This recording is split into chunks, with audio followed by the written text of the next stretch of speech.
losako na bino banso oyo bokolanda lolaka ya bumba lokole ekambamaka na bataillon mbuza mabe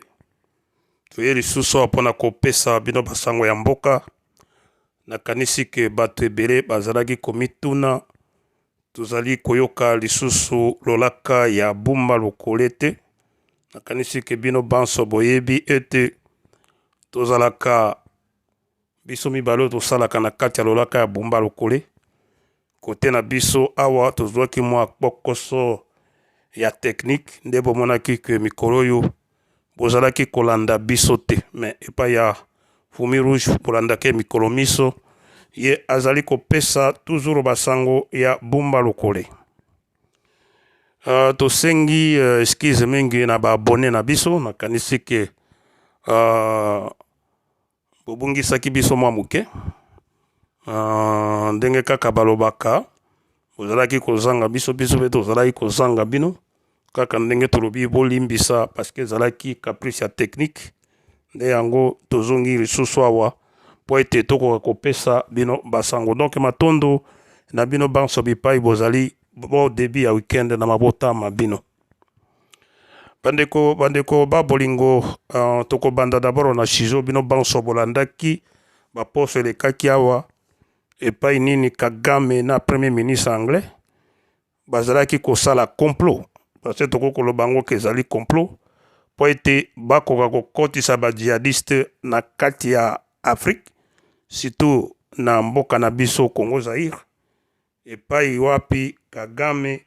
ya alobaka kapika mipende kuna moto moko akoki kodéranger ye te ndenge alobaka ke Congo ekoma mboka na ye nakanisi ke Kagame azalaki komikosa bomoni makambo ya Kagame beti poto yango omonaki akimaki mbangu epai ya Sassou Nguesso kuna po akende kokosa Sassou Nguesso na obwenge na ye lokuta po ete bayokana na ye ndenge nini akoki kokotisa batuchi bo bakoka koprepare ndenge nini bakoki kozwa Afrique centrale. Nakanisi ke bandeko ya Brazzaville ongonya na bino banso kuna batelemelaki Sassou Nguesso nde boyaki komona ye Sassou Nguesso azongaki nsima Kagame pe lokuta na ye ebimi premier ministre anglais aye kokanga ye lokuta parce que makambo azalaki koloba ezalaki nyonso lokuta obwenge azali na ye na place ya kotia bato te kaka ndenge tolobi ke makambo esi échanger na Afrique Kagame azali comprendre te toyebisaki bino ke Kagame azali affaibli akosalaka eloko moko lisusu te nde yango azali koluka na ndenge nyonso po etaka kobenda mwa ndambo ya mbongo ndenge nini akoki komanipule bamindele ye akanisi ke makambo ya kala ezali kaka makambo ndenge ezalaki abosani ke makambo esi échange nde yango tozali kosenga na bino olandaka lolaka ya bumba lokole parce que awa nde biso tobetaka basango totiaka maloba na biso na posi te tolobaka verité nde verité yango wana ezali kozongisa bato oyo nsima po ete bakoka kokokisa mikano na bango te. Bandeko babolingo nakanisi ke oui toyebi ke tozali na problème na kati ya mboka tozali pe na problème na kati ya Afrique nakanisi ke bino banso bozali kolanda bandeko na biso bapatriote panafricaniste oyo basi batelemi bazali kotelemela badirigeant nyonso oyo balingi banyokola population na bango nakanisi bolandaki Kenny Seba oyo azali komipesa nzoto na makila po ete Afrique koka kotelema liboso ndenge atelemelaki Kagame pe azali kotelemela baoccidentaux donc bandeko tolanda bapanafricanisme bandeko na biso parce que nzela ya lobiko ezali kaka kote wana pe na ndenge pe tozali koloba tokoki kobomba yango te bomoni bitumba oyo ezali koleka na Ukraine ezali bitumba po ya contrôle ya Afrique bitumba ezali koleka kuna ezali contrôle ya Afrique parce basi bamoni ke Russie atie makolo na Afrique bakoki kozanga mapo ezalaka na Afrique parce que ezali bite moko très monene oyo balingi bazanga yango bomoni bitumba ezali koleka na kati ya Ukraine ezali uniquement po ya contrôle ya Afrique yango tozali kosenga na bino bolandaka toujours olaka ya bomba lokole awa tozali kopesa bino basango ya mokili mobimba. Biso tozali lokola bachaîne mosusu te oyo ezalaka kofinga. Biso tozali baintellectuel toyebi ke tozali koloba awa bato bakolanda biso epi makambo tolobaka ekosalema. Yango tozongeli bino nsima mpo bolanda d'abord makambo oyo Kagame na folie na ye asalaki yango na premier ministre anglais po ete bakoka kokosa mokili mobimba ete ye azali na standing oyo akoki koyamba barefugie ya mokili mobimba. Donc nde ezalaki lokuta bolanda bango moko ndenge babandaki koloba et après tokokanga émission pe tosala mwa commentaire moke bolanda. Donc tokotikela bino video oyo ou bien audio oyo bolanda yango parce que awa biso tozali kosala nde na radio tozali na kati ya YouTube te po tokopesa bino ba image. Donc bolanda epi nsima tokozonga po ete tokomande mpe toclôturer émission na biso. Donc matondo mingi. Merci bolanda.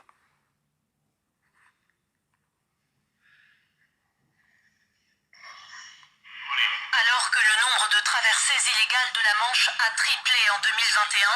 le Royaume-Uni fait une annonce choc.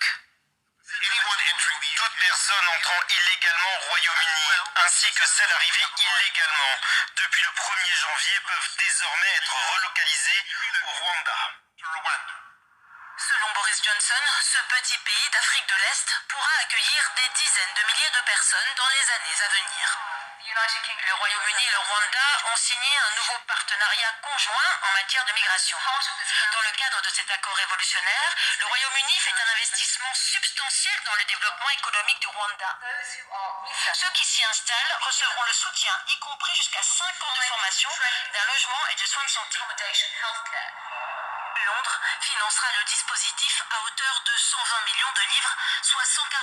millions d'euros. Sont concernés tous les étrangers entrés illégalement, d'où qu'ils viennent dans le monde, ou presque. Pour des raisons de sécurité, nous préférons ne pas recevoir les personnes de pays voisins, comme la RDC, le Burundi, l'Ouganda ou encore la Tanzanie. Pour ceux qui ne souhaitent pas faire du Rwanda leur nouvelle patrie, un retour dans leur pays d'origine sera facilité. La date de mise en application de l'accord n'a pas été communiquée. Impossible pour le moment de savoir combien de migrants seront redirigés vers le Rwanda. Tandis que le gouvernement britannique présente la mesure comme un moyen efficace de lutte contre les passeurs, opposition et associations de défense des droits de l'homme dénoncent un projet inapplicable et inhumain. L'ONU a exprimé son inquiétude et affirme que le processus est illégal. bandeko babolingo nakanisi ke bolandi yango ezali makambo ya lokuta ezali escroquerie oyo Paul Kagame alingaki kosala yango parce que il faut kaka kosa bango parce que bango bato batindaki epai ya kokipe mboka na biso Congo Zaire nde yango azali toujours na nzela wana po alukaka bamoyen ndenge nini akoki kokosa bango nde yango bomoni ke projet yango bango moko basi balobaki ke ekoki kosale pardon ekoki kosalema te mpe projet yango ebeti nango poto ndenge toyebisaki bino awa Kagame akomi kotelenganaka bipai biso ayebi eloko nini akoki kopresente yango na premier ministre anglais Boris Johnson. Donc projet wana ekoti mai yango tozali kosenga na bino banso ete bandeko toyika mpiko tobunda tolanda bandeko na biso bapanafricanisme oyo bazali kobunda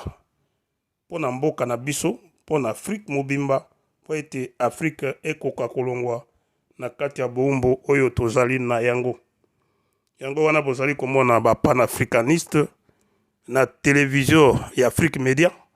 ezali kosala campagne munene po ete baafricain bakoka koyeba makambo manso oyo ezali koleka na mboka na biso yango toyebisi bino ke Kagame azali lisusu na face ya manœuvre te mpona kosala folie na ye na kati ya Afrique surtout na kati ya mboka na biso Congo nakanisi tokotiela bino nini po boyeba ke makambo esi echange na yango Kagame ye moko azali koyeba te ke makambo echange toyebi te soko azali kosala yango na ko mais makambo esi échangé na yango tozali kosenga na bino mikolo miso bozala toujours branché na kati ya lolaka ya bumba lokole parce yango nde ezali kopesa bino basango na ndenge elongo bani mpo toyebisa bino ke makambo esi échangé bolanda président ya France ndenge azali koloba ye azali kose kritike mpe ye moko mpe azali kokritike bandeko na bango baoccidentaux na makambo basala na Afrique babosani ke système échangé Afrique esi etelemi mpo ete kokobute baoccidentaux libanda mpo tozwa mboka na biso na maboko donc bolanda président ya France Emmanuel Macron ndenge azali koloba. Nous sommes sans doute en train de vivre la fin de l'hégémonie occidentale sur le monde. Nous nous étions habitués à un ordre international qui, depuis le XVIIIe siècle, reposait sur une hégémonie occidentale. Vraisemblablement française au XVIIIe siècle, par l'inspiration des Lumières, sans doute britannique au XIXe grâce à la révolution industrielle, et raisonnablement américain au XXe, grâce aux deux grands conflits et à la domination économique et politique de cette puissance. Les choses changent. Et elles sont profondément bousculées par les erreurs des Occidentaux, dans certaines crises, par les choix aussi américains depuis plusieurs années. Et puis, c'est aussi l'émergence de nouvelles puissances dont nous avons sans doute longtemps sous-estimé l'impact. La Chine au premier rang, mais également la stratégie russe, menée, il faut bien le dire, depuis quelques années avec plus de succès. L'Inde qui émerge, ces nouvelles économies qui deviennent aussi des puissances, pas seulement économiques, mais politiques, et qui se pensent, comme certains ont pu l'écrire, comme de véritables États-civilisations, et qui viennent non seulement bousculer notre ordre international, qui viennent peser dans l'ordre économique, mais qui viennent aussi repenser l'ordre politique et l'imaginaire politique qui va avec. Tout ça doit nous poser des questions profondes. D'abord, me faire constater que les habitudes, les dogmes qui étaient les nôtres ne sont plus valables. Nous devons être conscients que l'Europe n'est plus le principal interlocuteur de l'Afrique. Si nous voulons continuer à avoir cette relation privilégiée avec elle, nous devons changer de méthode. Flexibilité, rapidité, efficacité. Voici comment utiliser nos instruments de financement pour soutenir les solutions africaines. Et c'est aussi à l'Afrique de formuler ces demandes, de proposer ces solutions et surtout de choisir les modèles de développement qu'elle veut pour sa population. La brutalité, la prédation, le néocolonialisme, les méthodes utilisées par certains partenaires de l'Afrique ne sont pas les nôtres. C'est clairement dit. Matondo, nakanisi ke bandeko bino banso bolandi soki totelemaki te ndenge totelemi tolingaki koyoka makambo tozali koyoka yango lelo te Emmanuel Macron président ya France ndenge azali koloba na badirigeant ya Union européenne. Donc mosala ezali kosalema ya monene po ete tokoka korekipere indépendance na biso po Afrique ekoka kokenda liboso. Afrique ezali continent ya avenir ndenge bango balobaka. Mais tokozwa yango na maboko sikoyo tokoluka ba partenaire o bakoki kosala na biso égal à égal po ete Afrique ekoka kokenda liboso. Yango tozali kosenga na bino banso surtout population congolaise tozali komona bino bozali mwa moke kolala pongi bolanda makambo oyo ezali koleka na kati ya bapatriote panafricaniste oyo bazali kosala nde nzela wana nde tokokenda liboso nde nzela wana tokobenga na bato banso oyo bazali kotia mobulu na kati ya mboka na biso. Donc totiki bino ezalaki toujours olaka ya bomba lokole oyo epesaka bino basango na temps réel na kanisi ke bokosepela mpe bokosabone bokopartage parce que tozongi en force po tokopesa bino basango. Donc matonda bino banso. Merci.